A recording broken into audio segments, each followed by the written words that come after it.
now started recording. Alright. And alright, let me briefly introduce myself. A number of you have already had me in a class before.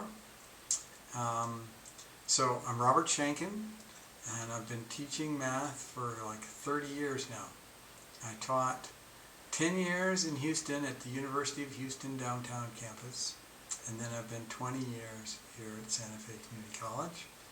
And I still love experimenting with new ways to teach, and I'm constantly looking to get better at my craft. And alright, now in Discord, a couple basic. It looks like everybody's got your name on there. If you want to change your name, your nickname, inside here you do like I'm doing it. /NICK,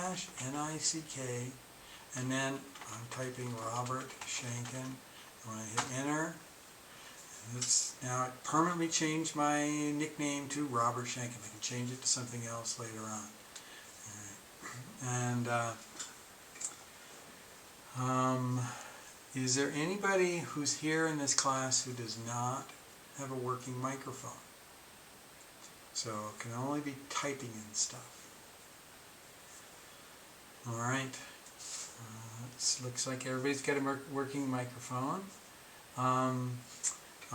Just a couple basics about Discord. If you want to paste something into this text screen, you can just copy it in your main screen, come over here and paste it. If you want to publish something, like you hit this little plus sign right here, and it'll look through my files. And suppose I want to go back to right here, the schedule for teaching. When I do this, here's our schedule.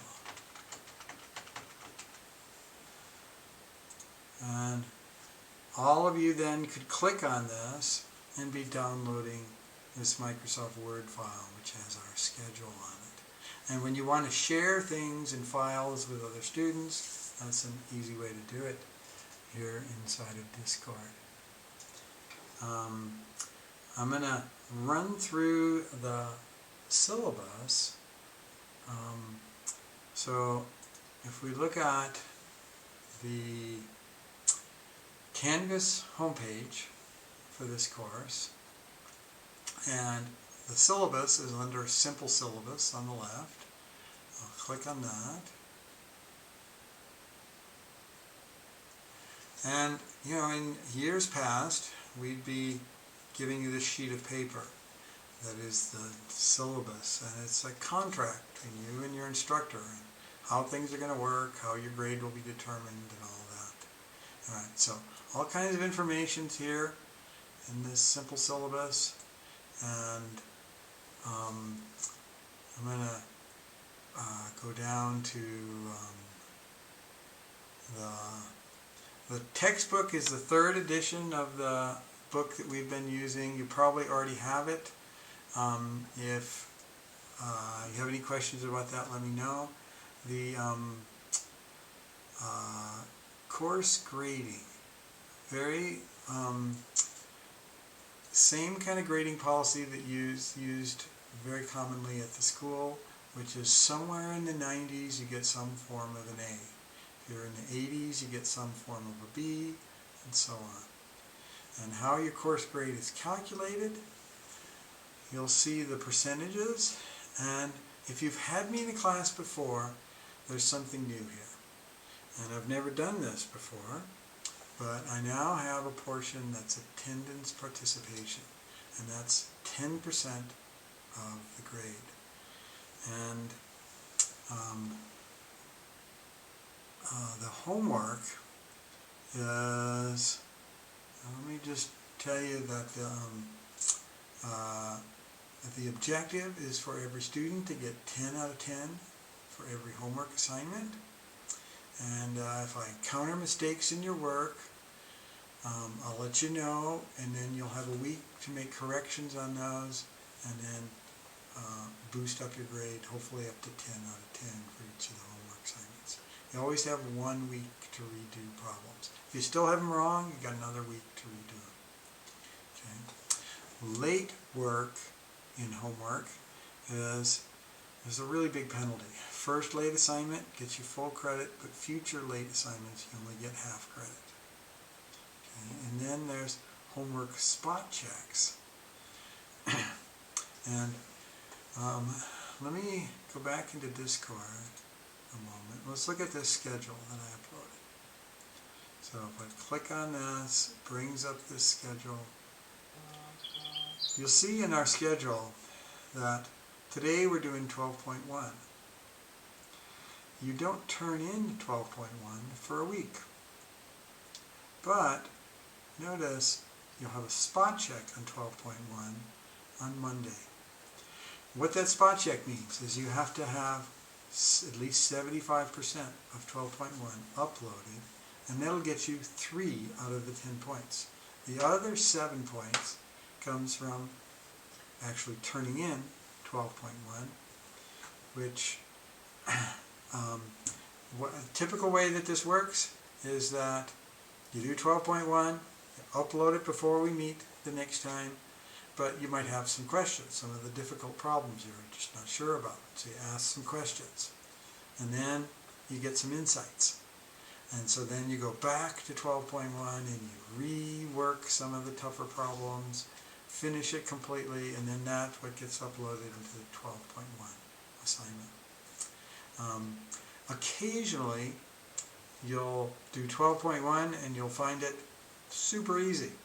And you'll upload the whole thing into the spot check.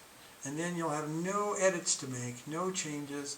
And so in that case, you don't need to upload anything for the 12.1 assignment. If I see that the 12.1 assignment is empty, I'll just assume that you mean for me to grade what's in the 12.1 spot check.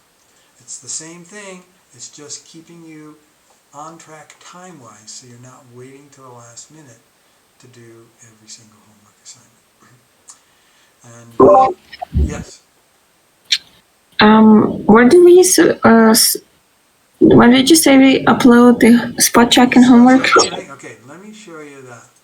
When we're in here, so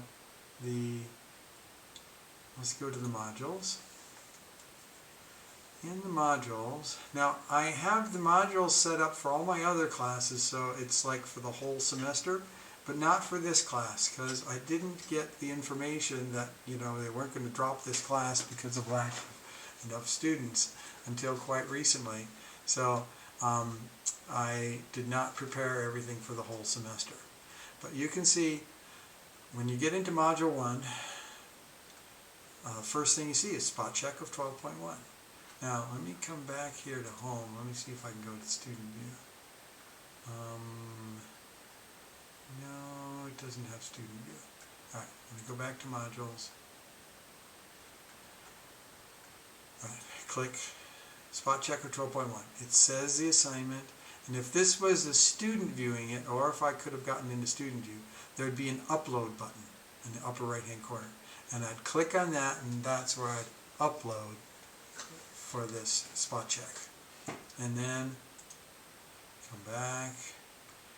The 12.1 parametric equations assignment says exactly the same stuff. Do these problems. It will also have an upload button for that. All right. And a quick note about uploading your work and exams. If you use your phone to take pictures of your work to upload them, then please get a scanning app. I use Fast Scanner, and I put it in batch mode so that if I have 7 pages, I take pictures of all of them, and then it puts them all into one document, and then I have just one upload. It's really nice. Also, you might consider getting the Canvas app on your phone, and then there's no transferring of images from a phone to a computer, so it saves you a step there. Yulia, does that answer your question? Yes, and you said if I have Canvas on my phone, I can take pictures and just upload them right Yes. away. Yeah. And there'll be one because I have the Canvas, so I'll just have to look how to do it. Okay, yeah, because you have Canvas on your phone, you'll go to the same place, you'll click Hmm. spot check for 12.1, and then you'll click the Hmm. upload button, and then you'll be able to select from your pictures there, Okay, from your scanning. all right. Thank you. You're welcome. And I have a question. yes, is it? So, would you accept an alternate forms of homework submission like an Excel spreadsheet, or is that just not allowed? Um, that would be fine. I would take that. Okay. Thanks for asking. Um, Yes, my question is, you said basically we are going to solve these problems on the pencil and papers, right? that's right. Yeah. Then can I, as you mentioned, the scan the paper and make a batch of file, then I can send it to you to submit the assignment. That's how I did for the previous course. So Correct. is that acceptable way, right? That's the way we'll be doing. Most people will be doing that here, and you submit Right. it There's in Canvas. uh-huh. Yes, right. Yeah. So when I scan it, it's several pages, many pages. Mm-hmm. But is there any way that I can put all together in one file? I tried it, but I couldn't the last semester. Are you using a scanning app? Yeah. Um, you might Google your Uh-huh. scanning app name and how to use like a batch mode or how to put it together, and then it should tell you instructions on how to do that. Okay. I'll follow and try. Let you know. Okay, Thank. and let me know if you have difficulties. Yeah. All right. Um, all right. So, all right. So the spot checks. Why do I do spot checks? It's because when I was a student, I needed something like that. If I had homework due once a week, I waited until the night before it was all due. And it wasn't because I was a really bad student. It was just the habit that I got into, which was to work to deadlines. And I was always, there seemed to be enough to do to just be always working to the next deadline. And so it didn't really come up under my radar until I got close to the deadline. And so what I realized when I had classes that I had to keep up to date every day, do the homework, and then I was able to ask questions and then get more clarification and then do a much better job on the work before I had to turn it in, is that I learned it way better. So I'm setting up a system so that you'll learn the math better. And similarly, I realized it's why I'm doing 10% of the grade is attendance and participation. I realized that, because I go to meetings on Zoom and we have trainings and such.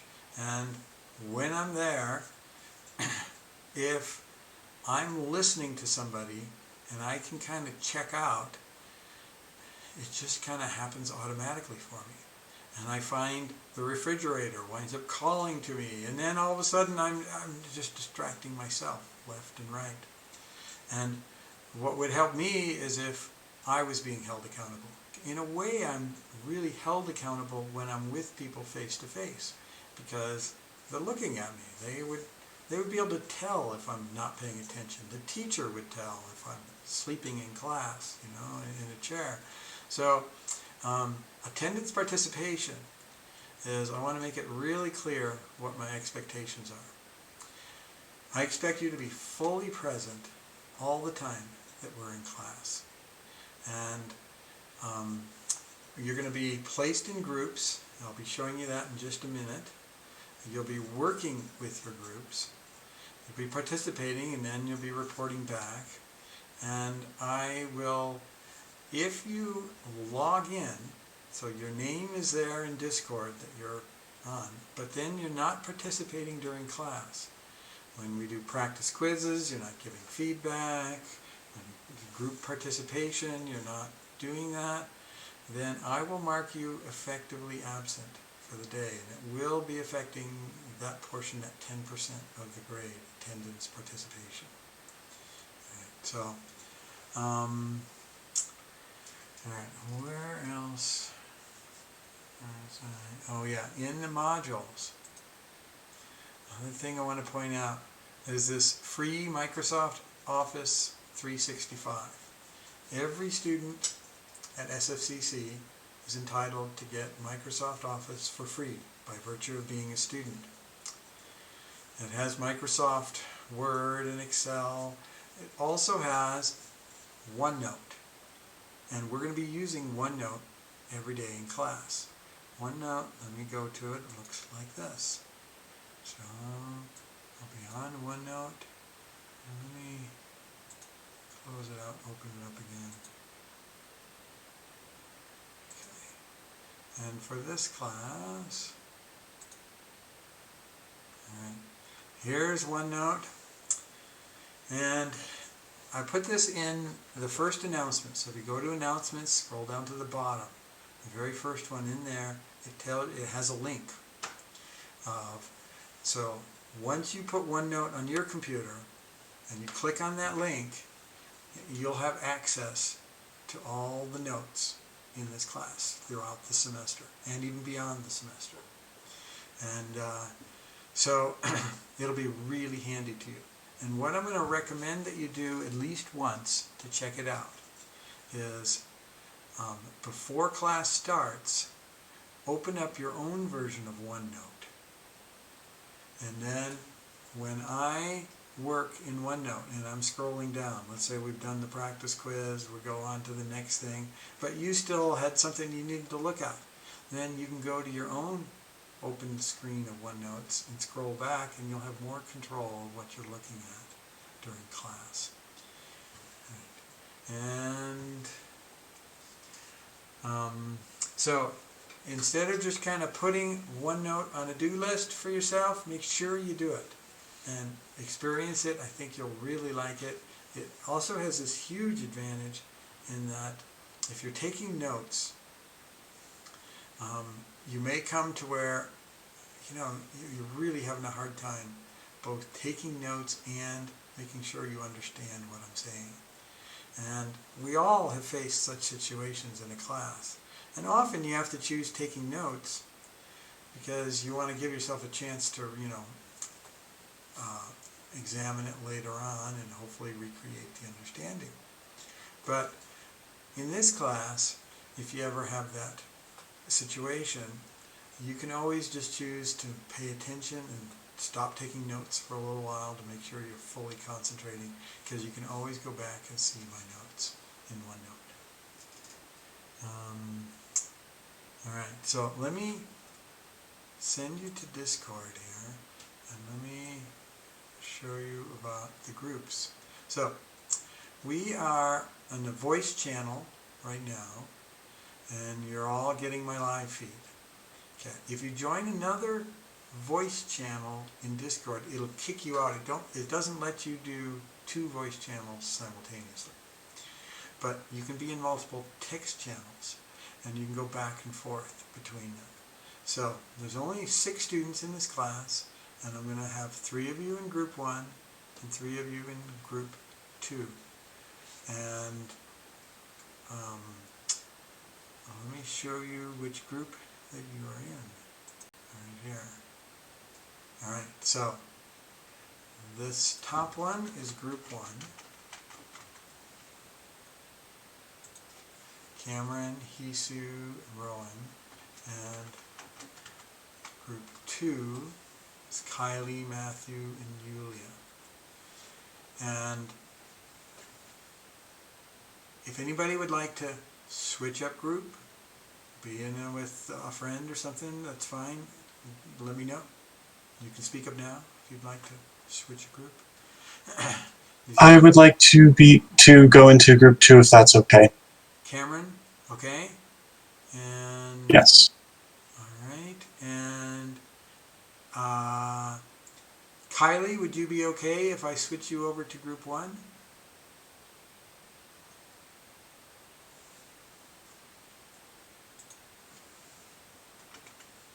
I'm open to moving over if you need to. I think I'd like to move Kylie, if that's all right with Kylie.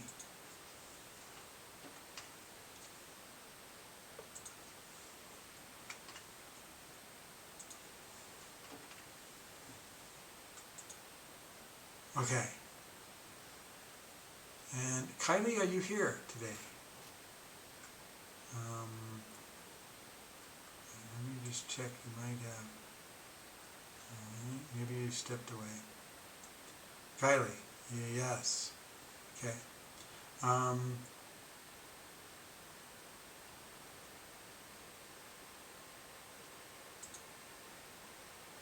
Your mic isn't working. Okay. Cool. Then let me come back over here. And your mic is not working. I'm going to have Rowan be the group leader to start off with.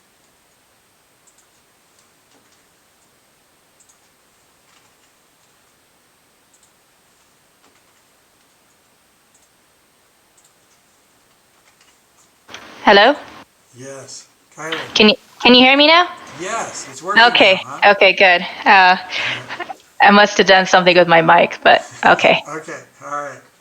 All right. So anyway, I just switched up. So Rowan is starting out as a group leader.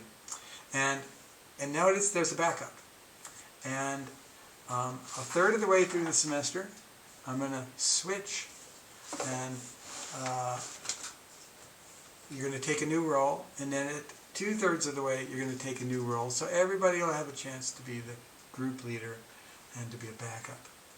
And so I'm just writing a little note.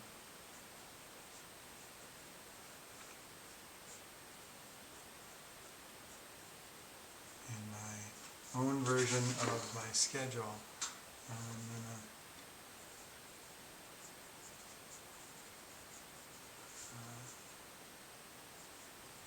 okay, I put those notes in. All right, so let's come back to Discord here.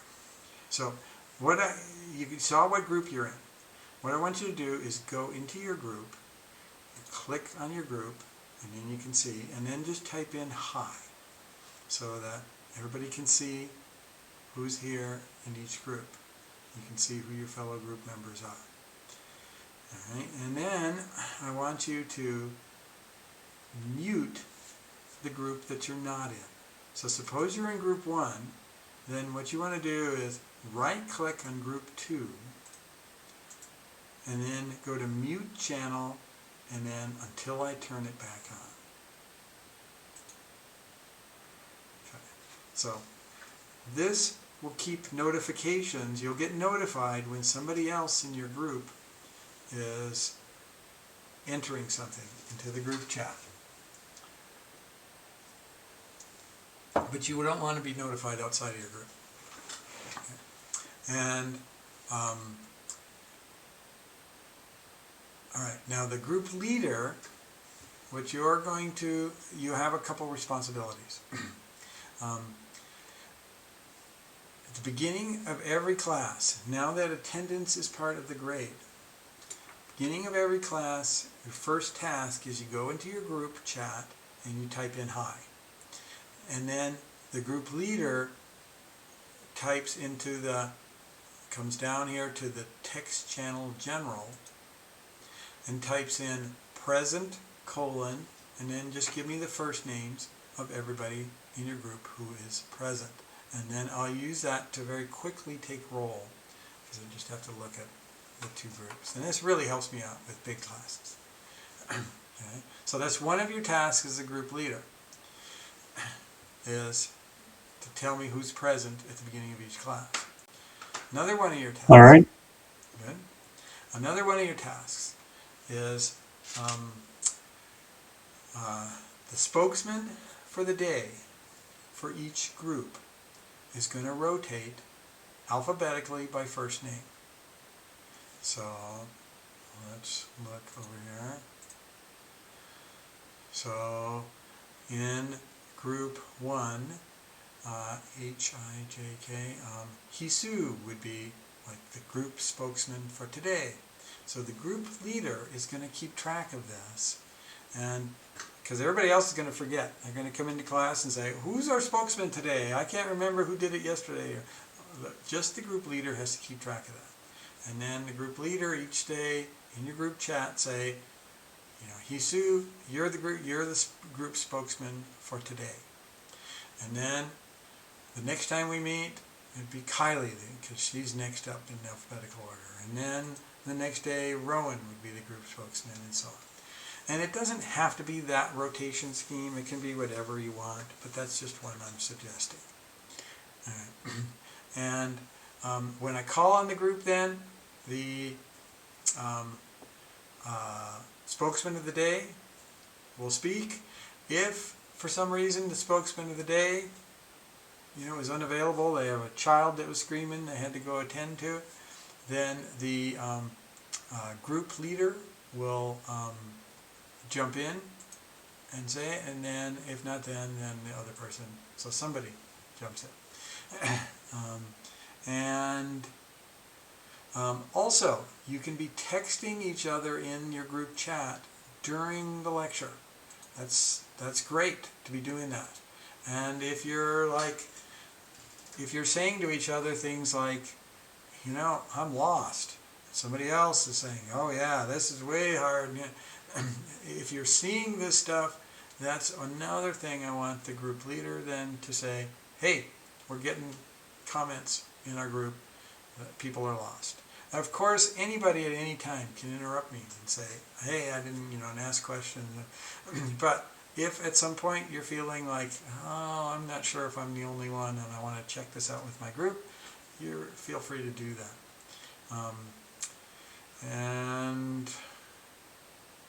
All right, any questions? Not for the moment. Okay, and I'm also going to give each group a task, a specific problem to look at as a group each day. And so towards the end of class, I'll tell you which one problem I want you to get together outside of class to look at and make sure that you all agree on your answers for it and that you're all understanding it. Okay, and how you're going to meet is totally up to you. You can meet on Discord if you'd like. I can add another voice channel. Let me do that right now. We'll make it a voice channel and we'll call it Study Group Create Channel. So don't go to this study group channel now because it'll kick you out of our voice channel. But if you come in, you know, suppose you decide to meet at 10 a.m. tomorrow, you could go into that voice channel. You could also meet up here, but you'll be able to text each other but not hear each other because it's just a text-only channel. But if you go down here, this is a voice channel where you could text and listen to each other. Or you could get together via Zoom or any other software that you like. All right, now let's go to our first lesson, and parametric equations, 12.1. And this section assumes some skills, and I'm going to check on these skills with this practice quiz. Practice quizzes are not real quizzes. They don't affect your grade at all. I ask you to work them out on pencil and paper, and then I'll give you some time to do that, and then I'm going to show the answer, and then I'll ask for some feedback. everybody go ahead and do problem number 1A right now. Graph this, and if you have no idea how to graph this, just make a wild guess, make a stab. You'll get more out of it the more you're able to guess, and then possibly see if there's some part of your guess that was right. So I'm going to give you a minute to work on this. I have a question. Yes. Would you recommend, like in previous classes, to have the practice quiz on a separate, like the half of the other notebook, or? You know what? Good point. Thanks, Julia. Yeah, a lot of people do that. They might put it in a separate place. One of the purposes that I have in practice quizzes is I make sure that I put things that are going to show up on tests that are, that we practice stuff that is important to us. And if you get the feedback while doing these practice quizzes, like, these certain ones I always get wrong. Well, if you have have these practice quizzes in a certain place, that can be a great study tool right before exams. All right, I'm going to give you a little more time on this.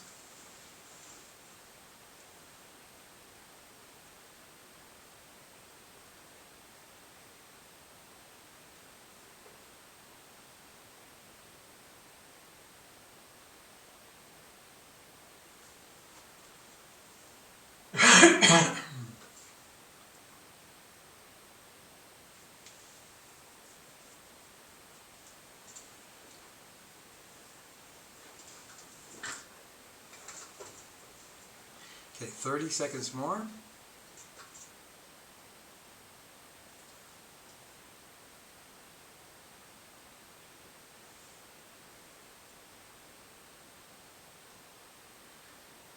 All right, so let's suppose I had totally forgotten what this, if I'd ever known, really, what this graph is going to turn out. I might experiment by just making a table of some values.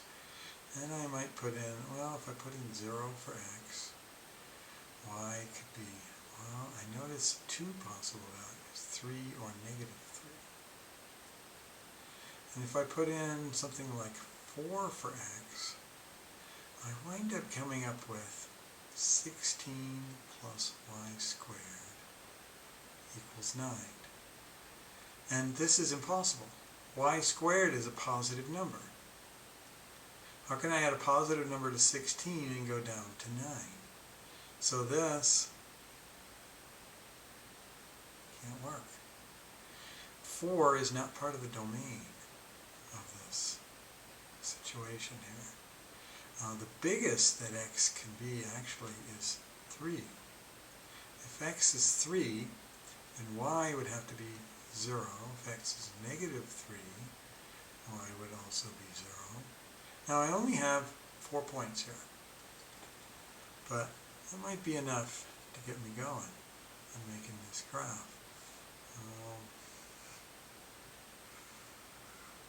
Put these 4 points, 0, 3,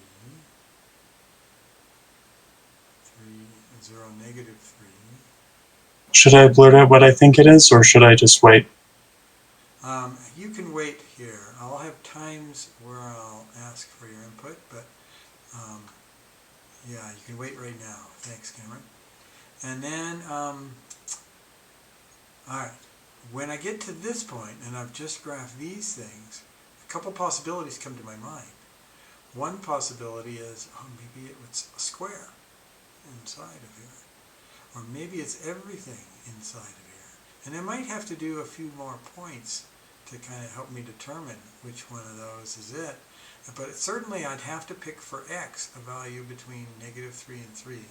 If I go outside of that boundary, even if I go on the negative side, again, I'm going to get 16 over here, and this doesn't exist. It has to stay within this region. I know I have to be inside this box, but maybe at some point it finally starts to dawn on me. I think I've done something like this before, and that the shape is a circle.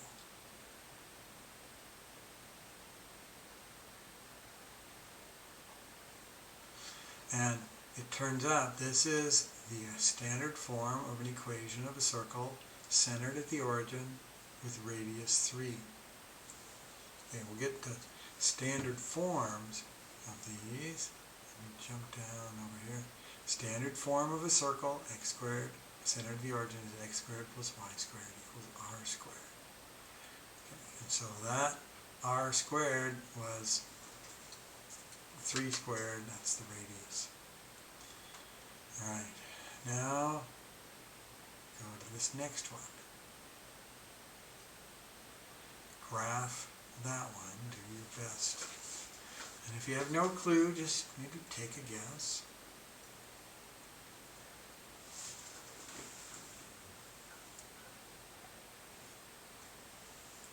Don't try to look anything up. This is more an exercise in thinking than in looking something up at all. And just trying to see what makes sense. Is there any reasoning process you can use to get at this?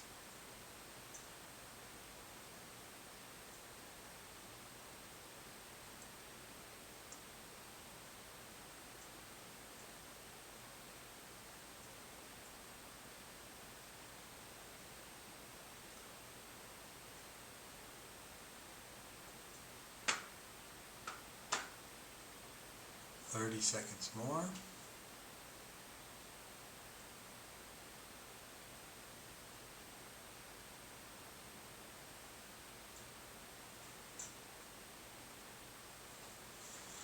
Okay, this one is going to be very similar to the one prior to it. This minus 2 is just going to shift the x, whereas you notice the 0 minimized x squared. Now, if I made a little table of values, 2 will minimize this part. It'll turn out to be 0. And then the y would have to be, if this was 2, then this thing has got to turn out to be, or if the x is 2, this zeroes out. So y plus 1 has to be 3, so that when it's squared it's 9. So y could be 2. And another way this could work is y plus 1 could be negative 3, because negative 3 squared, that would happen when y is negative 4. So we could go point by point to do this, but we don't have to. We can also see this. This shifts me to the, notice what happened when x is replaced by x minus 2. The center of the circle is going to get shifted right 2 units. Okay. And so the center, instead of being at the origin up here, has gotten shifted to the right. Okay. And then what's this plus 1 doing? Well, compare the y's. They were 3 and negative 3. They got shifted down 1 unit. And when you replace the y with y plus 1, we went down 1. So we went to the right 2 and down 1.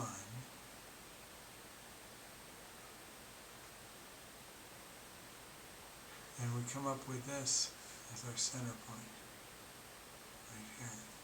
And then we wind up getting a circle of radius 3. So if I went up 2,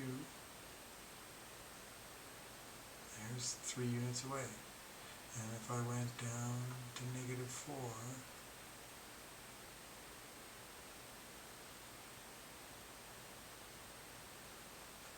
3 units away on this side, 3 units away on this side, 3 units away on this side, and I'm going to wind up with my circle over here.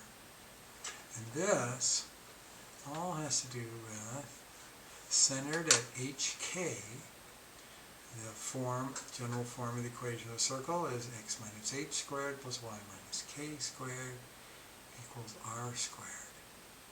And h and k have to have a minus sign. And if they have a plus sign, then the h itself was negative, double negative making a positive, and the k was negative, and that's what we're seeing over here. Here we went to the right 2. We always go in the opposite direction of the sign. Alright, if you all will go to Discord, the main chat channel, so the text channel's general, you all give me a little feedback on 1A and B. The more details the better, but just give me a sentence or something about that review.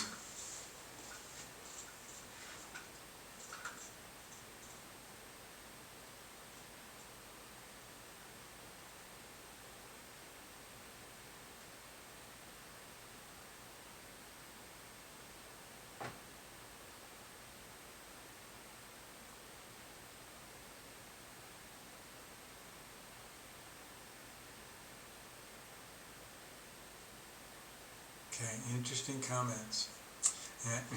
The feedback you give me on these, and there's an important aspect to this, which is reflection. And sometimes that concrete act of kind of putting it into words, what did I learn from this, is a really critical part of this. It allows you to reflect and learn it even better. Alright, now let's come back. Yeah. And do this one. Graph C.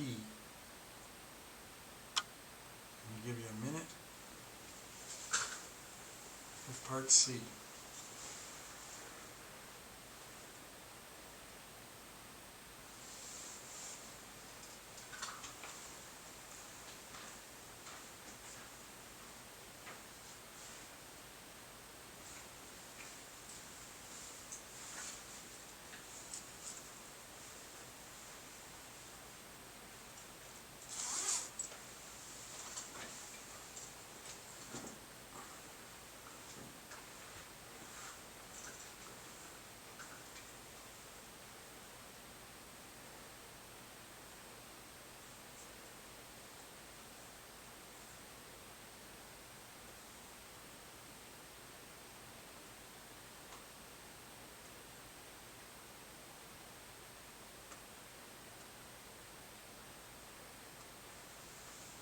Okay, 30 seconds more.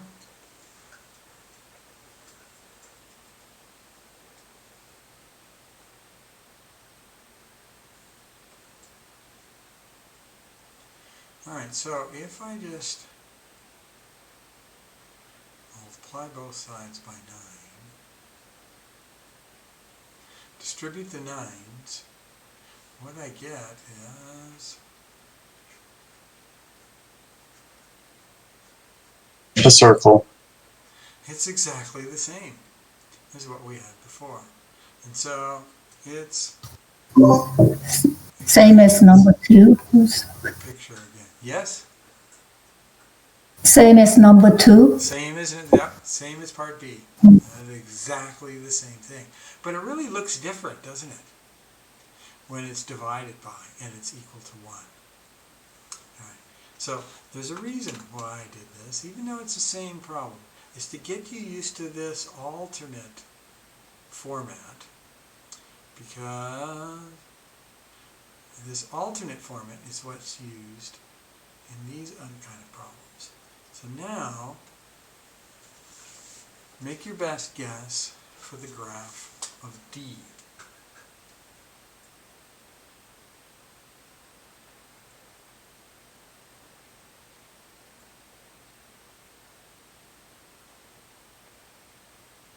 And I wouldn't multiply both sides by any number on this one. Just leave it just the way it is and make your best guess at the graph of this.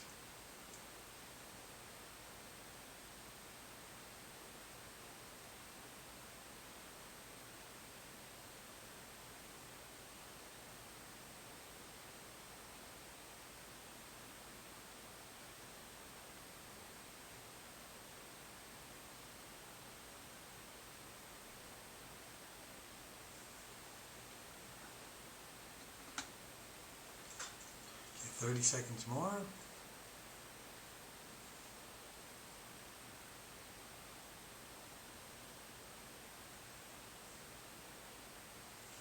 Okay, turns out this is a standard form for the equation of an ellipse. Notice it was the same number dividing both sides over here. That provided the symmetry of the circle. And if you have different numbers, it distorts it in different ways. And if I was picking, now let me simplify this for a second. Suppose it was x squared over 4. We didn't have this 2 plus y squared over 9 equals 1. All right. Now, the largest x can be in this particular case is 2. Suppose x is 3. Then I'd get 9 over 4, which is bigger than 1. A number bigger than 1 plus a positive number equal 1 is totally impossible. Similarly, the largest y can be is 3. And then you'd get 1 right here. And when y is the largest that it can be, the x has to be 0. And when x is the largest it can be, the y has got to be 0. And so on. Notice how from the origin you could only go in the x direction 2 units to the right, 2 units to the left. X could be at most 2 and then the minimum -2. And y has trapped between -3 and +3.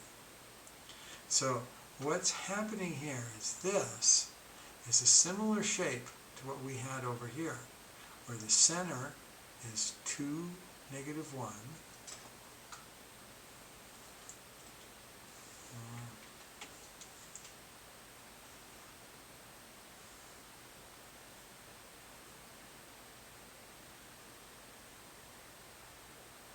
2, -1. Here's going to be my imaginary center. And I'm going to go, now think of this 4 as 2 squared, it's 9 is 3 squared. I'm going to go 2 units to the right, 2 units to the right, 2 units to the left, 3 units up, 3 units down,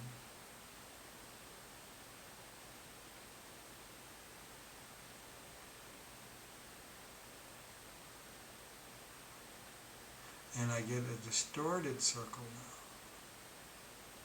more like a football shape, which is my ellipse. Alright, and this has to do with standard form for an ellipse. If it's centered at the origin, looks like this. Centered at HK, and it's like this. And ellipses, instead of r squared, we always have it equal to 1. And then the bottom number is telling us how far we go on each of those axes. X-axis or the y-axis, or the shifted axis when we shifted things over. Alright, so give me a little feedback. Go to the Discord main text channel. Give me a little feedback on C and D.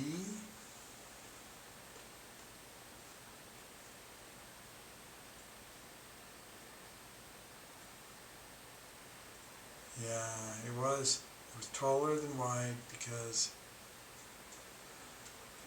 you could go up 3 and down 3, only to the right 2, left 2.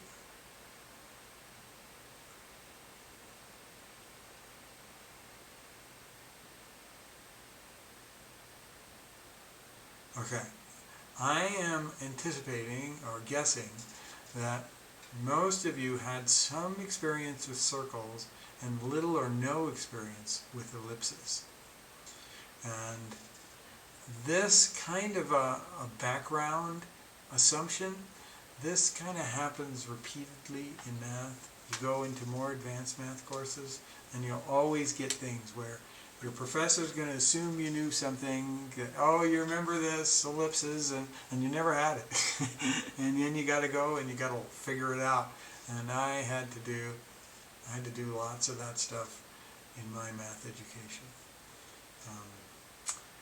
Actually, when I got to graduate school, it was intensely that. I went to a undergraduate school that did not prepare me very well for graduate school. And when I got to graduate school, there was the first 2 weeks of most of my courses were, okay, we're going to review what you did in your undergraduate course in this topic. And basically I had no undergraduate course in that topic.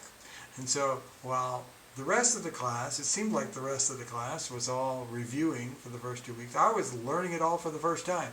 And the first 2 weeks were the toughest for most all my courses. All right. Now, let's come back here. All right, so thanks for the feedback. And all right, so comment by Cameron. The trick is to make one variable equal to 0. How do I know? But how would I know to do that with these shapes? All right. The basic idea here, how do we recognize that this is an ellipse, is if you're comfortable with the equations of a circle, when both of the variables are squared and positive, then we realize that this is just a distortion of the circle, and then we make the adjustments. But it takes a while to practice with these to get these shapes down, how to graph things. All right, but here's some rough information on that. Okay, and so, all right, we already made our rough sketches. All right, so we're going to get into 12.1 parametric equations. And I'm going to go 5 more minutes. We'll go till 6:30. From 5:30 to 6:30, we'll take a 15-minute break, and then we'll go 6:45 to 7:45. So, first subject here, parametric equations. Part 1. The Cartesian equation, y equals 3x plus 2. All right, now let me spend a little time talking about Cartesian equation. Cartesian, does anybody know why it's called Cartesian? And what this is referring to? I know there's something called a Cartesian plane, but I don't really remember what it is. Okay, and it's named after a certain person. And the person's name is not Cartesian. René Descartes. Descartes. René Descartes. Okay, Descartes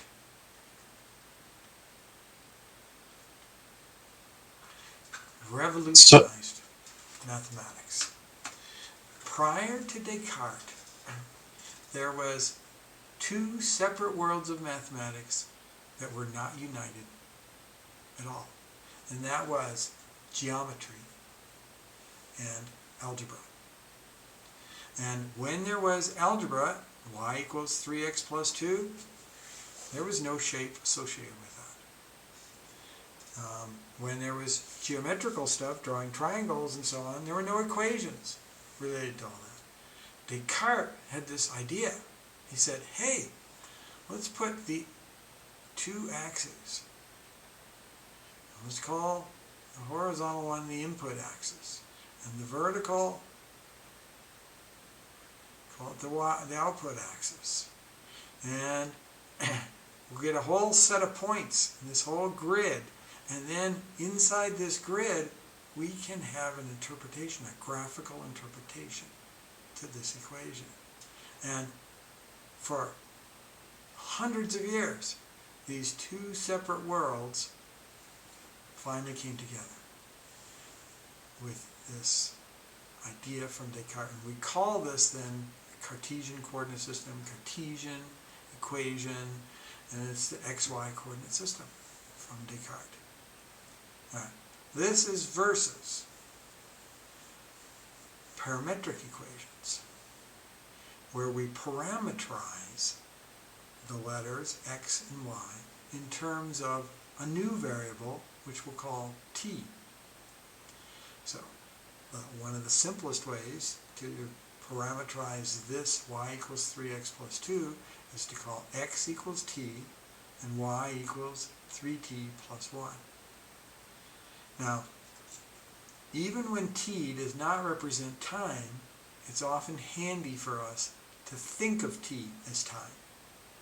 So, in general, we'll parameterize in terms of time. And they're not all the parameterizations are this simple, where t is just replacing the x, and so on. And we're going to make a table for this situation over here on the right, and we'll compare that to what a table looks like over here.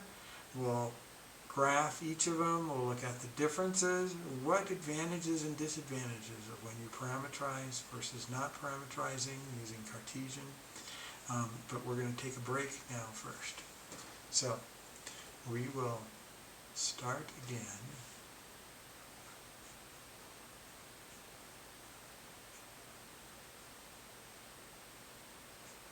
At 6:45 sharply. 6:45 p.m. And before I take my break, does anybody need to talk to me about anything?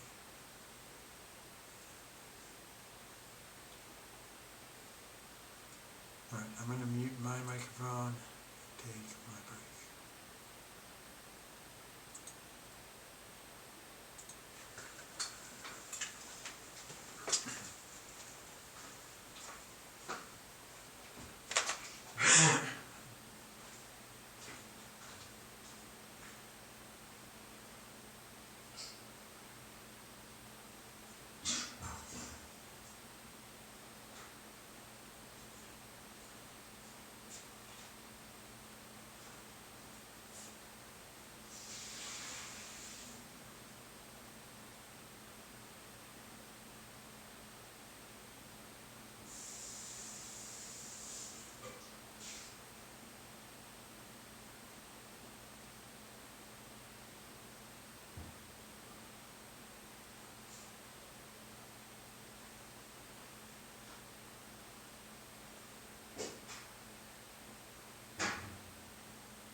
done at 7:45.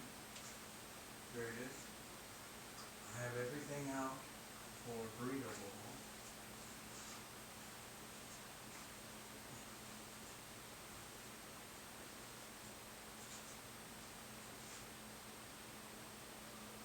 Brady will help you.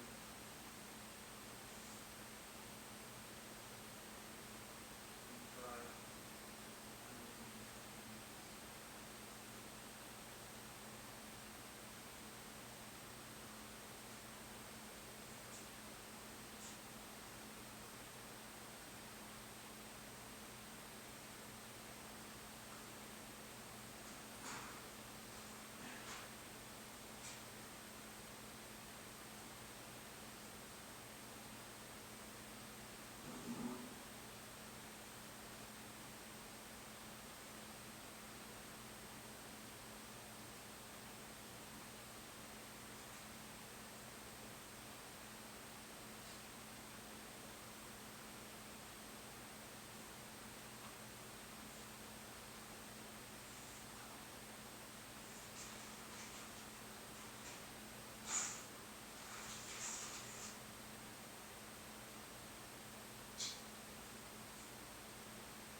the peanut, Thai peanut noodles. How's it going, Vic? You give me your happy birthday?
Okay, let's start up again. Good to have you back, honey. And you guys don't wait for me. Start eating. This one Bill, he said, I'll never use it. But I brought back some bedding and stuff from that. Okay. So maybe what we'll do is put that, it's in the trunk of my car now. That will probably, that's what we spray.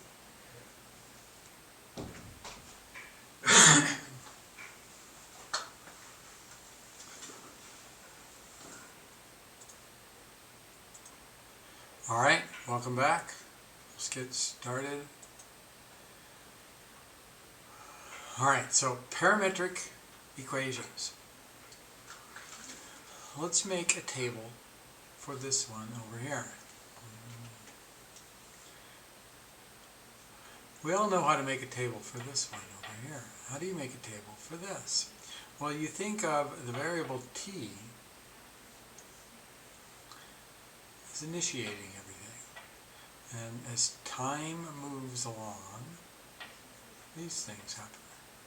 So, at time 0, we have a direction now of time. X will be at place 0, Y will be in position 2. And as we move forward in time, well, X will always agree with T, according to the equation, and then this will be 3 times that. 3 plus 2 is 5, and so on. So 2, and then we get 2, 6 plus 2 is 8. Now, this is essentially the same thing as we would have over here. We were doing this. 0, 1, 2, 2, 5, 8. Right here. And let me briefly introduce you to my wife. Joan, come on over here and look at the camera. Hi guys! And This is my wife, Joan, of how many years we've been married? So 20 some years. 20-some years, and today I'm 59. It was her birthday. Happy Happy birthday! birthday! happy birthday. Thank you. Happy birthday. This Happy is birthday. Tucker. Happy birthday. Nice meeting you. All right, so all right, so all we've done over here is add this extra column for T, but it keeps track of things. And it will also give a direction. So when we graph this, so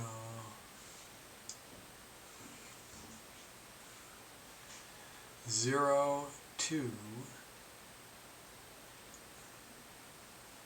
and then 1, 5, 2, 8. All right, so now this line has a direction. And then we could actually put in things like, oh, T is 0 right here. T is 1, at time 1, here we are. At time 2, here we are. We kind of, now, it may not be that T represents time, but we can always think of that way. And it often adds extra insights when we do. And when we think of it this way, then we'd say we started here and we're moving in this direction and we have a certain speed that we're moving at and all this stuff when we parameterize. Okay. So, let's go to number 2. Make a table to graph this line. Alright, and then, alright, so I want you to make a table and make a quick graph, and I told you this is going to turn out to be a line. And so what I'm going to ask you to do now is work independently, figure out how in the world I'm going to make my table, and then graph it to make a line, and then as you're working, I want you to, so I'm going to have you wait a little while before you use your group chat, but after a little while, I want you to put some kind of indication of what this kind of line is into your group chat, and then I'll call on one of the groups to report out what they got here. All right. So I'm going to give you a minute to work on this.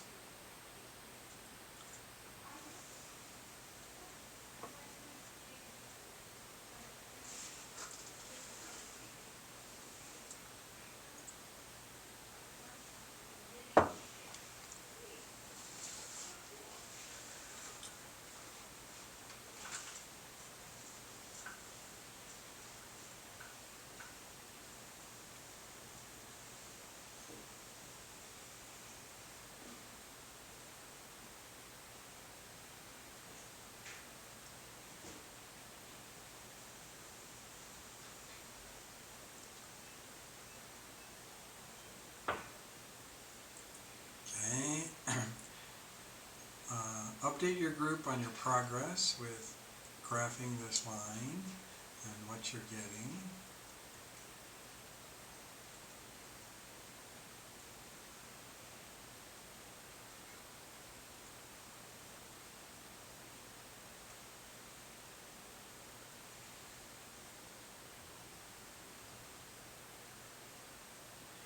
Okay, so one of the things when I ask you to participate in your group chats is if you get stuck on something and you've got nothing to contribute to the group chat, it will be important that you state that. In the group chat, say, I'm stuck, or can't get anywhere. And I'll be, as part of your participation grade, I'm going to be looking to see that everybody is participating and contributing. And saying that I'm stuck is totally fine. But what's not fine is not participating at all with the group chats. I'll give you 30 seconds more.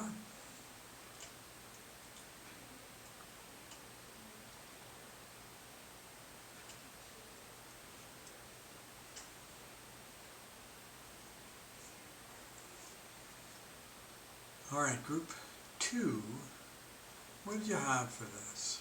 Or what's indicated in your group? Sometimes the spokesman will be telling me their thoughts, sometimes I just say, kind of reporting what the group said.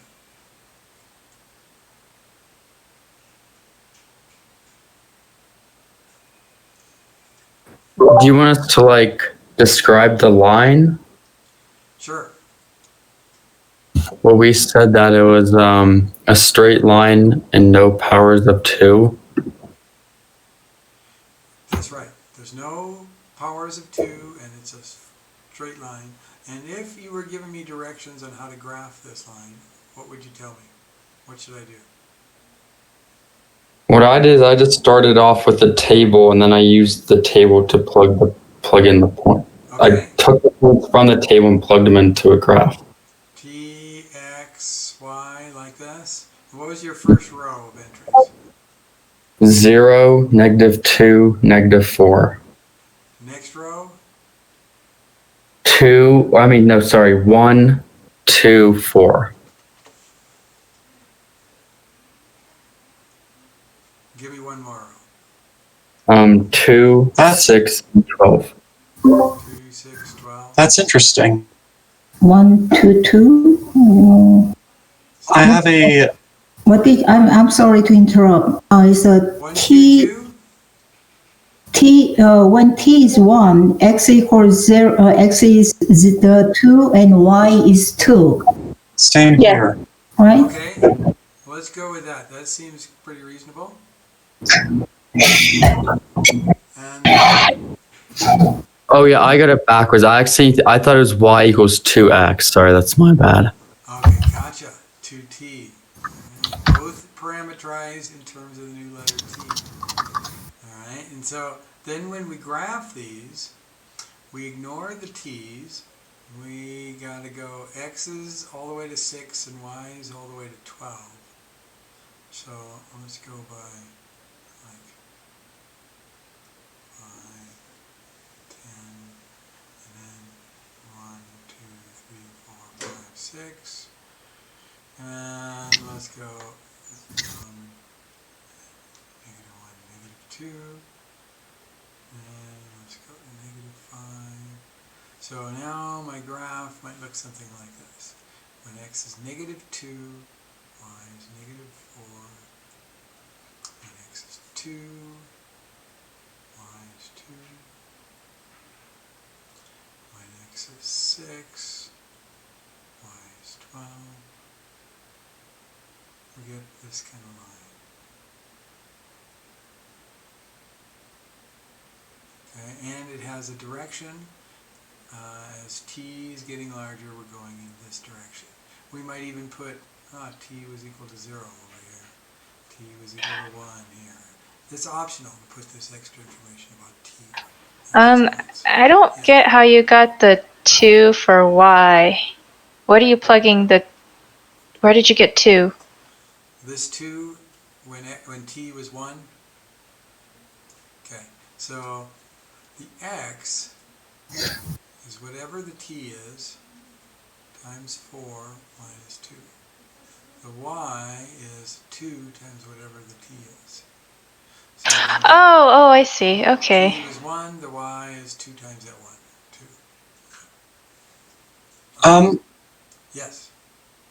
Just to do a very quick math check, because whenever t increments upward by 1, that x goes up by 4 and y goes up by 2, Correct. we should have a slope of roughly a half. So do we have a slope of a half between t at 0 and t at 1? So we can figure out the slope same way as before. Look at these points and figure out the slope.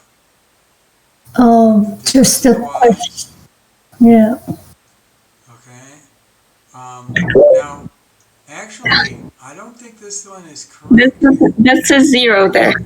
Yeah, Ah, the, yeah. the first y is 0. Yeah. This That could one. be. Yeah. That's what I was driving at. Thank you, Cameron. Oops. All right. So when x is -2, y is. It's 0. It's 0. All right. Let me redo this graph a bit.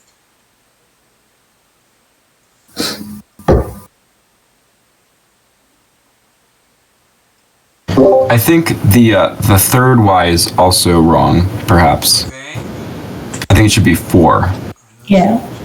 4. I agree with you that the third y is. Yes, I do agree that the third y should be 4. I accidentally plotted it out all the way to 3. Okay. So now we get -2, 0, 2, 2, and 6, 4. So the line's looking like this. Okay. And so we come up with our line, and that slope we could have figured out and so on from this, but it's not quite as comfortable working with a line in this format, because if it's in like y equals mx plus b format, we immediately know what the slope and the y-intercept is. Here it's kind of, well, it's kind of hidden from us. All right. Now, part B. Find a shortcut so you don't have to make a table to graph this line. So that you could go from this parametric equation to the line without having to make a table.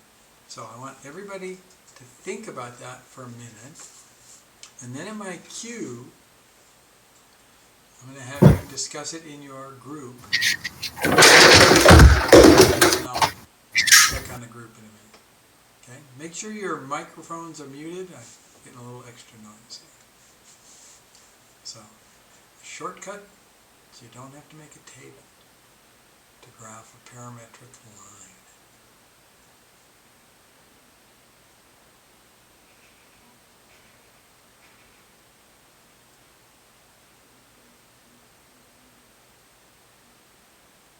Okay, so you can be typing in your answer to your group chat, but don't hit enter yet, because I want to give people individual time to process this.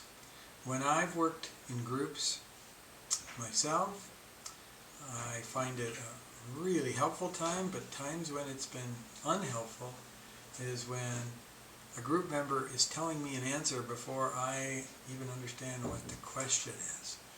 And that gets really frustrating for me. So I always give time for individual processing before I have people share it with group members.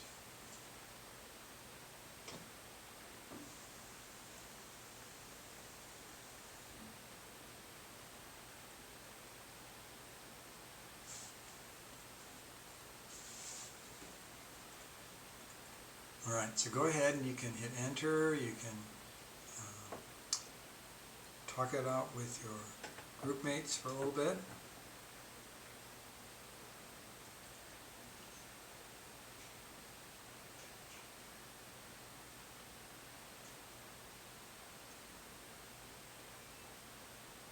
So, group one, any ideas? So, a way to be able to graph this without having to make a table.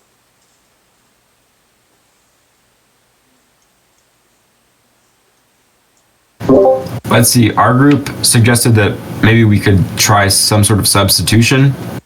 And I recommended, like, for the first equation, you could replace 4t with 2y. All right. So what you're doing is you're doing it's almost like this. You could solve for t and then substitute. And you use that word. So you don't have to always solve for t. You could solve for 2t and substitute that in, kind of like what you're saying. But in general, this is the idea. So if we, now the first equation is, let's see, a messy equation when you solve it for t. The second equation is super simple. Solve that one for t. So you would take the second equation, y equals 2t, and we would divide both sides by 2.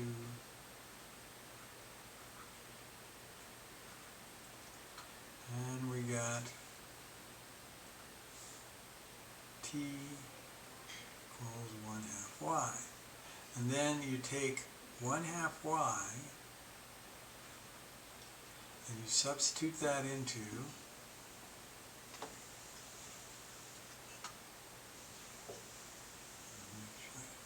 take this, substitute in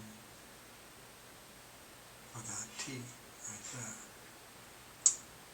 And then the new equation will be x equals 4 times 1/2 y minus 2. So we're treating this as a system of equations, and we're doing substitution, and what we will get is a Cartesian equation. Now, it's not the Cartesian format I most like. I'm going to add the 2 to both sides, divide by 2,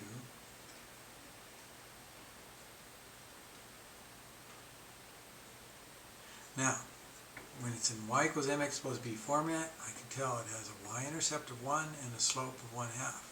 And now I look at my picture, and that's totally what I got there. Y-intercept of 1, and then it rose 1 and went to the right 2. And we kept doing that. So we have this. All right, so we can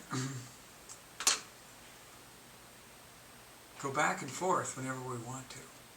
If we have a parametric equation, we'll say, if I need to graph it, I might want to turn it into go back into the familiar world of Cartesian equations so I can readily identify what it's going to define.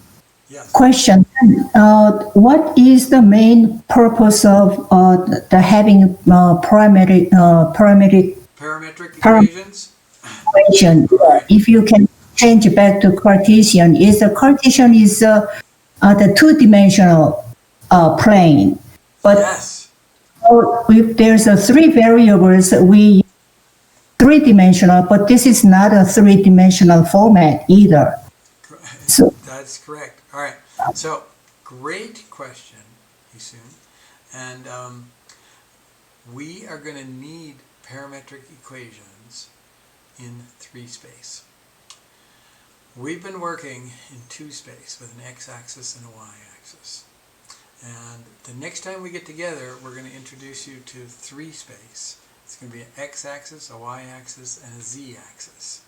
And then when we have a curve in 3 space, we're not going to be able to define it efficiently without parametric equations.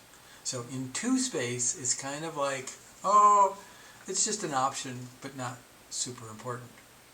But when we get to 3 space, it becomes really important, and we'll have 3 space curves, and I'll kind of have you think of it as like, a minuscule little alien in their flying saucer is flying around, and where they fly around in space, that maps out a curve.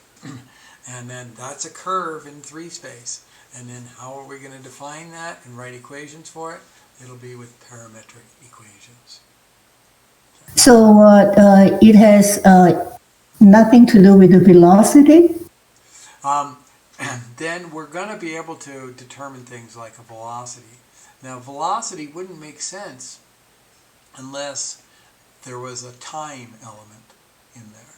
And then parametric equations solve, we put things in terms of t, which we'll look at as time, even when it's not really time. And then we can get things like velocity, how fast does this particle move, and so on. Okay. It's a great question. All right. So we're getting used to parametric equations in two space. And let's go. Oh, by the way, this graph didn't go out forever. It only went out to 3 when the x was 3 and then the y was going to be 6. So it just, my graph shouldn't have gone way out. It should have just gone a little bit over like this. All right. And then number 3. Without any calculations, predict the shape of this curve. So I'm going to have you look at it for about 30 seconds. You can go ahead and type your prediction into your group chat, but don't hit enter yet. Wait for me to give you the cue for that. So just look at it, make your best guess.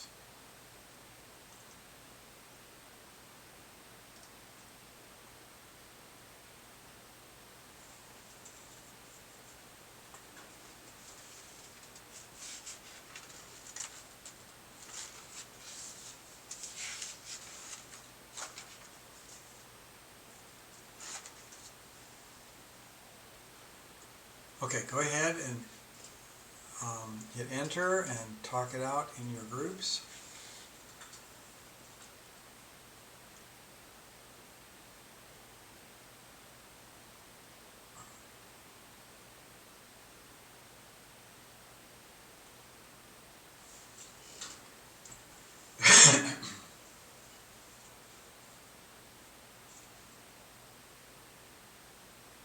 So Yes.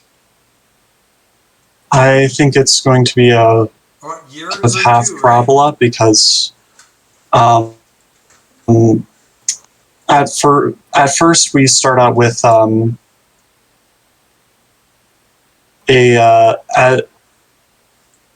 at first when t starts out small, Yeah.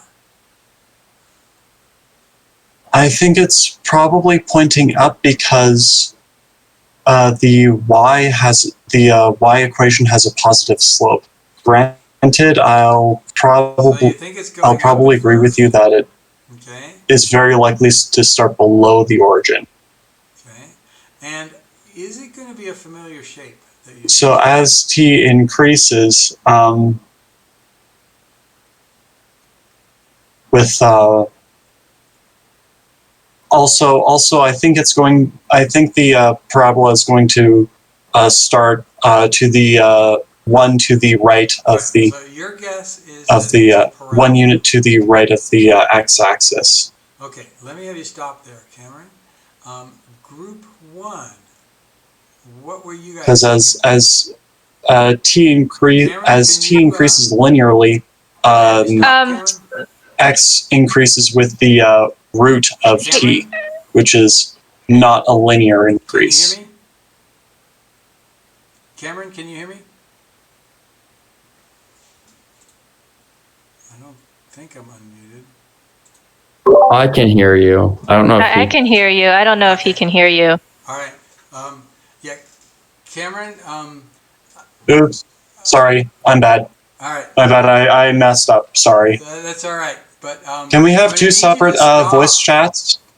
I'm going to need you to stop talking when I ask you to, though, okay? So, group... I accidentally had you muted. I did it. Oh, gotcha. I messed up. All right. So, group 1,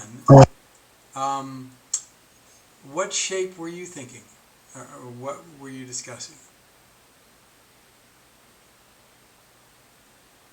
Well, I guessed it was a parabola using the substitution rules since they're both linear equations. A few of the other, I think Rowan says that it was an exponential function, and Hisu said it was a radical equation, so it was a curve.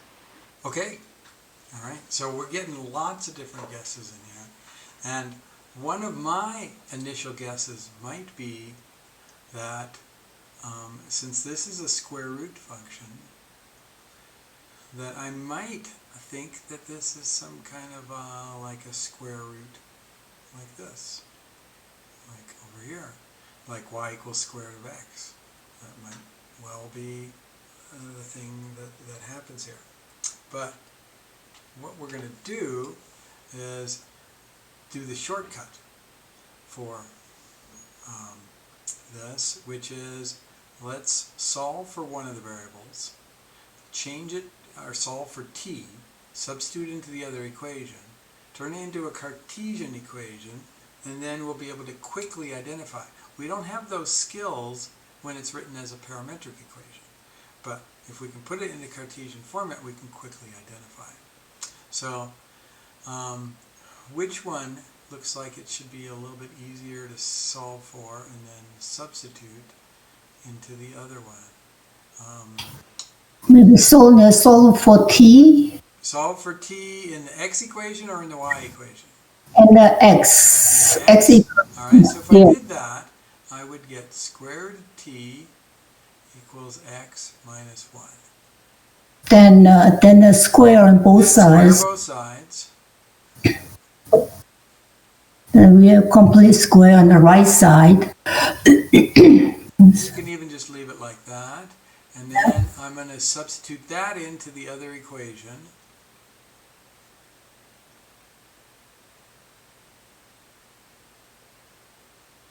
Like this. And now, this is a parabola. And it's been, because of the 2, it goes up a little faster than normal. Its origin is x minus 1. That's a horizontal shift to the left 1 unit, down 5.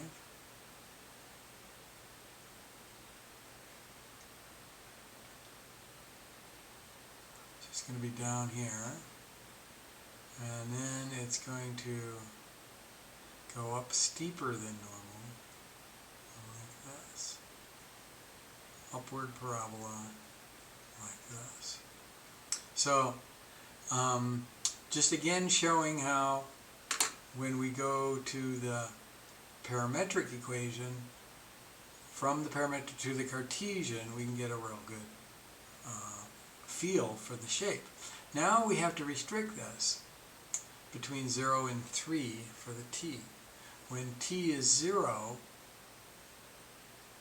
x is going to be 1. So it's going to be over here. And then the y is going to be negative 5. Hold it. Let me put that in again. X and y. When t is 0, x is 1, and y is negative 3. Alright, so 1, negative 3. It should have gone a bit wider than what I was drawing. Okay, and when t is out to 3, well, let's go to 1 first. If t is 1, you're going to get 2 for the x. You're going to get, oh, hold it. No, I put a 1 in for this. This was supposed to be negative 5. When x is 1, y is... this isn't jiving. Something's wrong here. If I remember, so I may remember incorrectly, but you said that the vertex should be the 1 and minus 5, so it falls on the fourth quadrant. Oh, it went to the right one, not to the left one. Okay, that was my mistake. Thank you. Okay.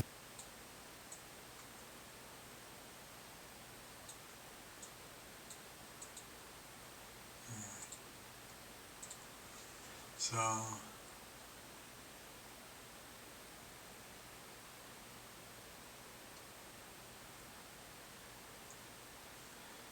so the parabola was to the right one, down 5, so it started down here. like this. And then at 0, it's at the bottom of the vertex. And then when you get to 1, you're going to go 2, and you're going to get negative 1. Okay. And then when you go to 3, you're going to get 1 plus square root of 3, and then you're going to get a height of 1. So it actually is going to be this portion from here to about here, just that portion of this parabola. Alright, so now let's go to a more difficult one. I'm going to ask you to predict the shape without doing any calculations. Predict the shape of this equation. X equals 2 sine of t, y equals 3 cosine of t. T going from 0 to 2 pi. So think about that on your own, and then in about, just in a little bit, I'll have you discuss it with your group.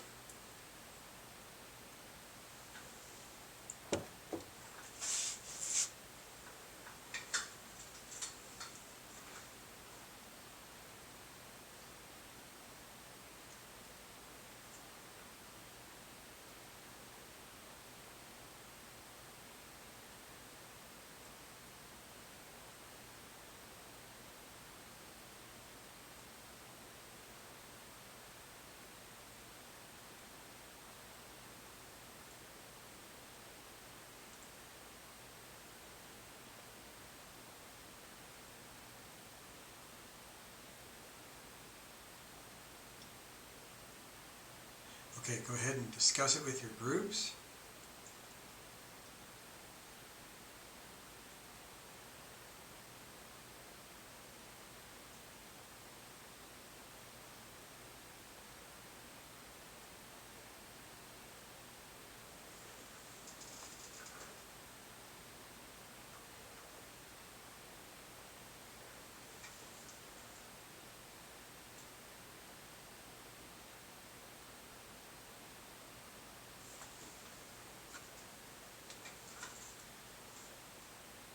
Okay, group 2, any ideas? What might the shape of this be? Aloud or just in chat? Pardon? Aloud or in chat? Aloud, please. I think it is an ellipse. Why do you think that?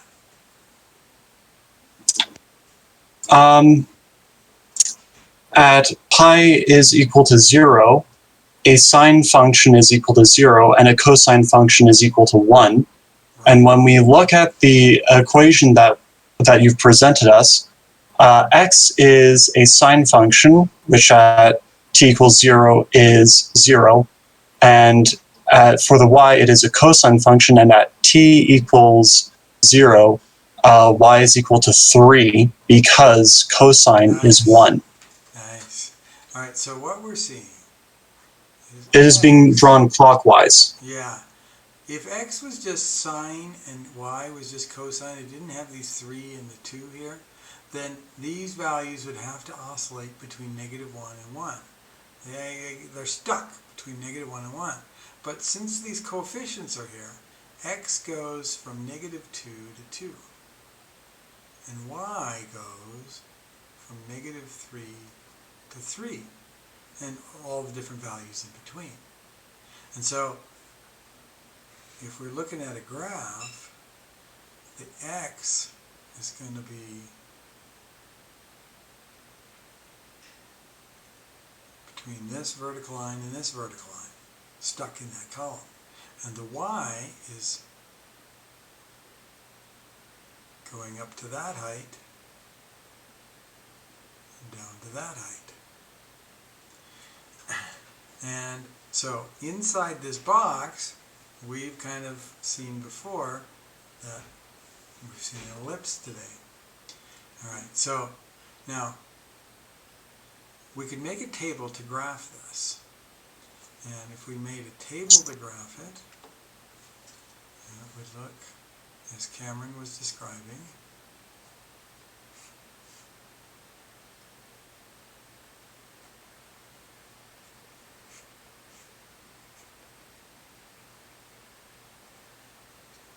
And we could put in some values. 0. Now the sign, I do this with a unit circle. When the angle is 0, you're over here on your unit circle. And the sign is the y-coordinate at that point. So it's 0 doubled is 0.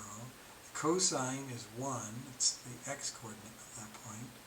Tripled is 3. Okay.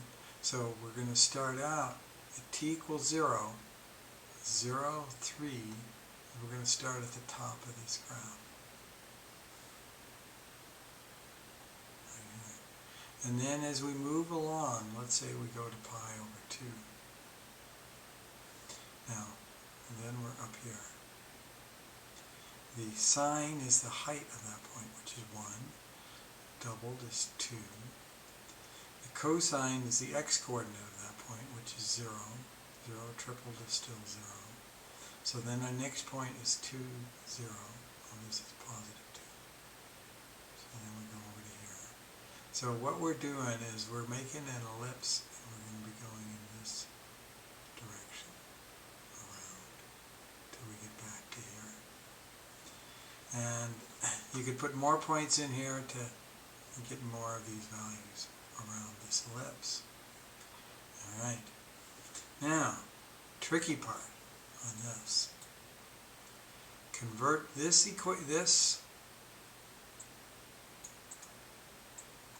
to Cartesian equation. Convert to a Cartesian equation. So, let me give you a little bit of time to work on that individually.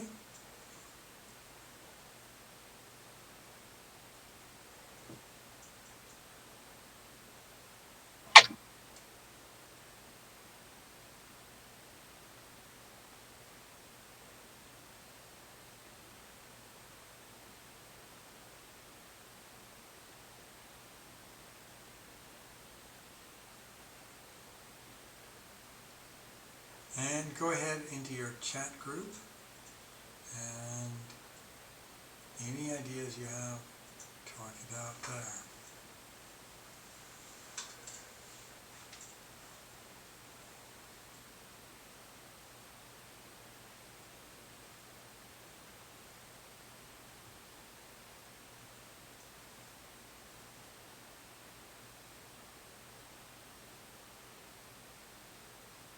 Okay, I'm going to open up the floor to anybody. This is a tough one. Anybody have any ideas how to convert this to a Cartesian equation? Can we use something that we did for the practice quiz for the ellipse? So, keep going. Well, you had the x minus 2 squared over 4. So can we do like something like x over sine of t or something like that? I don't know. You're on the right track. I said that it was x squared divided by the square root of 2 plus y squared divided by the square root of 3 equals 1. Ah, all right. Both of you are on the right track. And the idea is this. We know that sine squared of any angle plus cosine squared of that same angle, as long as those angles agree, you're going to get 1. This is what we know. That's always true, no matter what t is. I'm going to convert this into this equation by doing the following. If I take the x and I square it, I won't get sine squared, I'll get 4 sine squared t. So what I'm going to do is I'm going to divide it by 2 first. And then I'm going to square it. And now I'm going to get sine squared t. Plus, now if I take the y and I square it, I'd get 9 cosine squared. But if I divide it by 3 first, and then I square it, I'll be getting cosine squared. And then I'll have sine squared. It's like this, becomes this becomes this. So I have to be getting that 1. And then we rewrite it like this: x squared over 2 squared plus y squared over 3 squared is equal to 1. That's the standard form for an ellipse that we did in the practice quiz, as Kylie was saying. We need to use that information from the practice quiz. And this is an ellipse centered at the origin,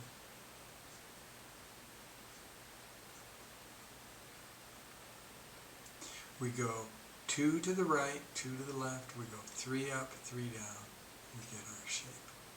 So, real quick sketch: 2 to the right, 2 to the left, 3 up, 3 down, and then we have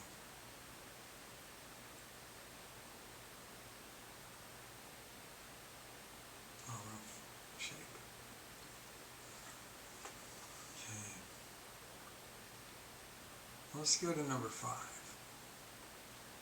For a circle with radius 1, center at the origin.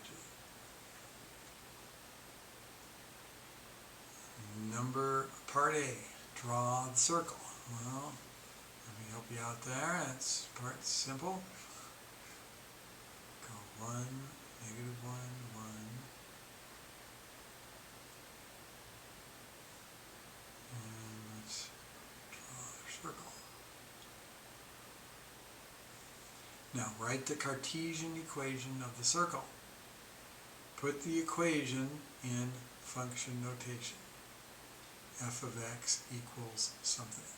So let me give you a moment for part B.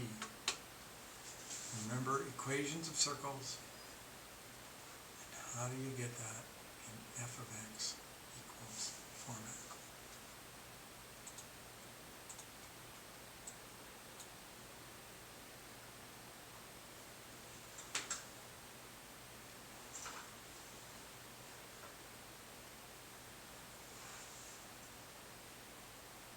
Alright, so you may remember that the Cartesian equation of a circle,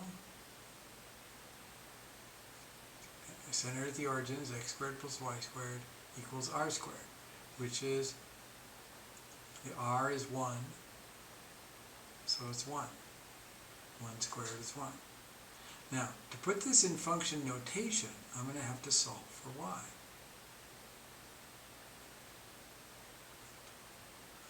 So y squared is equal to 1 minus x squared.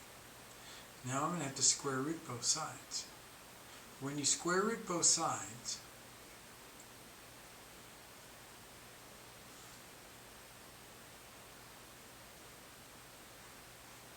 you have to introduce a plus or minus sign.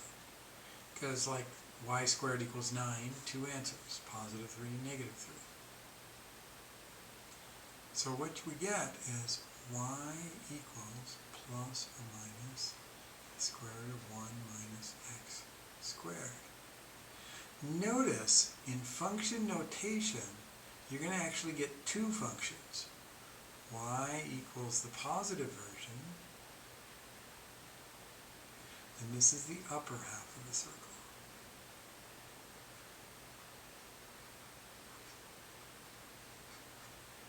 Y equals negative,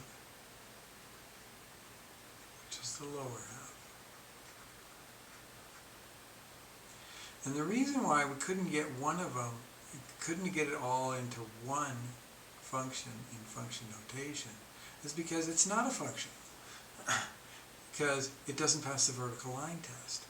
But if you restrict yourself to the upper half and then the lower half separately, you get these two, and then each of those are functions. Now, write the equation of the circle parametrically. Well, how do I write a parametric form of an equation of a circle? I would never have guessed this without this experience we had earlier. Sine and cosine restrict you to being close to the origin. You know, x has got to be between -2 and 2, y has to be between -3 and 3. And this kind of equation, sine squared plus cosine squared, is very nearly x squared plus y squared equals 1. The parametric equation of a circle centered at the origin with radius 1 is x equals either sine or cosine, doesn't matter, y equals the other one. And if you reverse the role, put the sine over here and put the cosine over here, all it will do is change your starting point and change your direction of which you transverse the circle. And if you only want to go around the circle once, you could state t between 0 and 2 pi. If you want to go around twice, t between 0 and 4 pi, and so on. Okay? So we use these trig functions, and these are why we call these trig functions, are also called circular functions, sine and cosine. Alright. I'm going to skip over this part because it's not quite as important, because we need to get to this, and we've only got 10 minutes left. All right. I just have a quick question. Yes. The parametric equations, do you always need to have boundaries? Not always. You could, but it's fairly typical with parametric. Okay. Yes. So Yes. even with parametric functions, drawing something like a square would be still pretty awkward because we would be dealing with little bits of infinity here and there, right? Yes, but they're easier to draw and easier to come up with the equations for parametrically defined ones than Cartesian ones, because you wind up losing some of the... Notice, we couldn't get this into one equation in a Cartesian. It had to be two separate equations for the upper half and lower half. But when we go parametrically, we get two equations, and it doesn't have to satisfy this vertical line test. And so things that are not functions are a little bit easier to set up the equation for. In parametric equations, you don't have to have this plus or minus two separate ones. Good points, I'll bring it up. All right. And then let's go to derivatives of parametric equations. Suppose we have this situation. X is 3t squared plus 2, y is 7t plus 5. Is it okay to ask for dy dx? Well, you might say, well, you can't ask for dy dx because there's no equation that has both x and y in it. You might say, oh, you can only ask for dx dt, and that one you could do easily. Dx dt is equal to, well, you just take the derivative of the right-hand side. It's going to be 6t. The derivative constant is 0. And you could also find dy dt, the derivative of y with respect to t, you just take the derivative of the right-hand side, is 7. But you will be asked to find dx dt, even then they're parametric equations. All right. So, what derivatives can be found? Well, these two. How are those derivatives related? Particularly, how are they related to dy dx? How is dy dx possibly related to these two, dx dt and dy dt? Well, Yeah, let me open up the floor. what Anybody have this an idea? should Yes, that Cameron? well, what I think these uh, derivatives show is that, or what this derivative would show, what as we increment horizontally, we are always incrementing in uniform increments of 7 upward, where on the other hand, where we have the derivative of dt dx, which show that every time we increment t, we are increasing the increment of x Okay, by 6. great. Let me stop you there. So another way to put what Cameron is saying is that if t goes up by 1, y is going to increase by 7. If t goes up by 1, the x will increase, well, it depends on where your t is at. If t is at 10 already, t is going to go up by 60. If t is at 100, when you increase t by 1, it'll go up from 100 to 101, it'll go up 600. The x will increase 600. So this tells us important information about how small changes in t would affect y and x, but we can actually get dy dx from these two things right here. And anybody else have any idea? Can you do copy dot flip to get rid of dt? Very good. We're going to put dy dt divided by dx dt. Because, and this was Leibniz's, one of his contributions, is that he had this notation for the derivative. He said, I like this notation because it'll work just like these fractions will work. And if these were ordinary fractions, we would just do copy dot flip. And if we did copy dot flip, it would look like this. dy dt times dt dx. Flip this one over and multiply. And then the dt's would cancel out. dy dx. And that's what it would be. So how are these derivatives related? They're related in this manner. So, thus, dy dx, let me shrink things a little bit.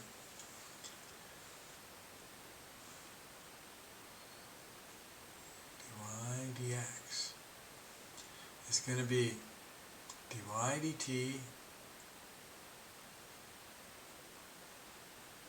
divided by dx dt. But dy dt, we found out, was 6t. Because we just took that derivative up here. No, it's 7. 2 times 3, 6. dy dt is Oh, you're 7. right, just the 7. Thank you, thank you.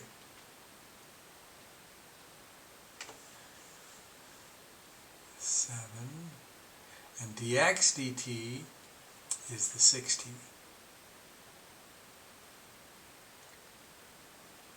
There we found dy dt. But when we do it like this, notice what we get. We get the derivative not in terms of x or y, but in terms of t. Let me show you that we could have found dy dx a different way by first converting to Cartesian. So if we converted to Cartesian coordinates, we would have, let's take the second equation, y equals 7t plus 5, and let's solve for t. So we're going to get 7t is y minus 5, and t is y minus 5 divided by 7. Then we're going to substitute that into the first equation. So then x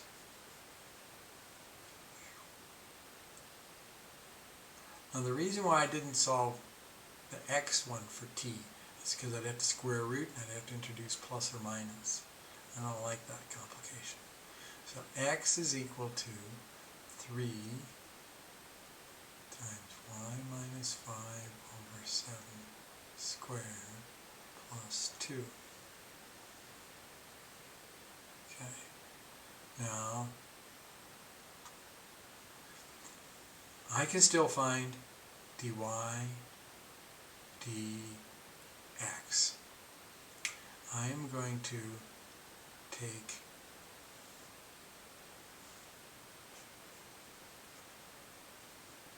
d dx of both sides. Now I could take this equation and solve for y, but I'd have to get a plus or minus to do that, you know, when I square root both sides. So in order to avoid that, I'm going to use what's called implicit differentiation. Take d dx of each side.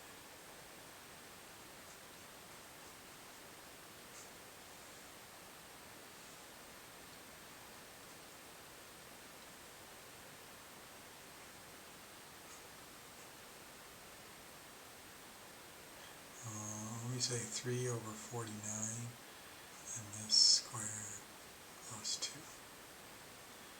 Okay, so when I take the derivative of the left-hand side, d dx of x is just 1. Take the derivative of the right-hand side. Now, this x and this y are different variables, so you have to use the chain rule at the end. But the derivative of this is 2 times 349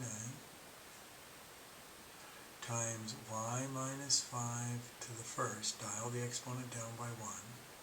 Then you have to use the chain rule. Take the derivative of the internal, which is d dx of y minus 5. Now when you take the derivative of 2, you just get 0. So that goes away. Now, when I take the d dx of y minus 5, I'm going to get dy dx. So I will get 1 equals 6 over 49 times y minus 5 dy dx. And then dy dx will be multiply both sides by the reciprocal of this fraction, so it'll be 49 6, and divide both sides by y minus 5, so the y minus 5 will come down here in the denominator. Okay, so this is dy dx in terms of either x or y.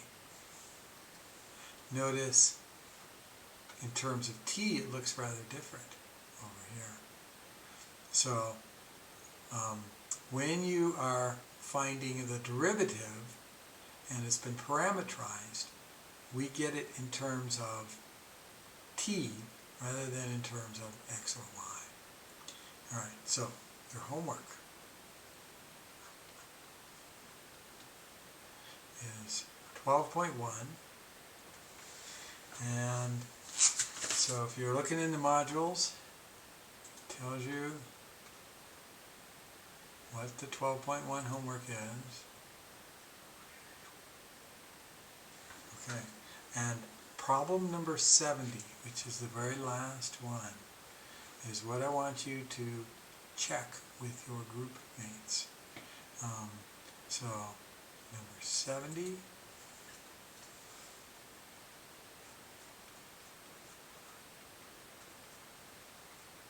check with your group. So make sure each person has done number 70 first, and then, you know, and figure out when you're going to get together and how, and check that with your group. And we will stop at this point. Any questions? No. I just had a quick question. Yes. So the parametric equation and the Cartesian equation that we just solved for with dy dx, Yes. how come that 7 on the numerator is in the parametric, but it's not the same for the Cartesian? It's doubled. You wind up getting squared over that. Right. And it looks really So different, much simpler. it looks similar, but it's just, can you, I don't know, can you equate the two in some way Yes. so that And they become equal? if we had more time, I could verify that these actually mean the same thing. Okay. We ran out of time. So let's try to come back to that next time. Good question, Kylie. Mr. Shankin, Yes. for some reason my canvas isn't showing any of the modules. Anybody Same else here. having that problem? Because Yes. they're showing them earlier, but all of a sudden they're not. I think it's just screwing up. Let me show you my page here so you can see the problems in case you can't get inside Canvas. And try it again tomorrow. It'll probably be fixed. Okay. It's just, sometimes it messes up for a while. And sometimes you just have to close your browser too and come back again. Robert, Yes. a quick question. So if I have any questions outside of the class, can I use the inbox in the Canvas or Yes. Discord? Inbox in the Canvas. Either way, you can send me a message in Discord. You can email me a message. And if you really need a prompt reply, you can use my cell phone as well. And, Okay. Okay. Okay, thank You're welcome. Thank you, Mr. Shankin. Thank you. You're welcome. Thank you very much. Okay, let me stop the recording.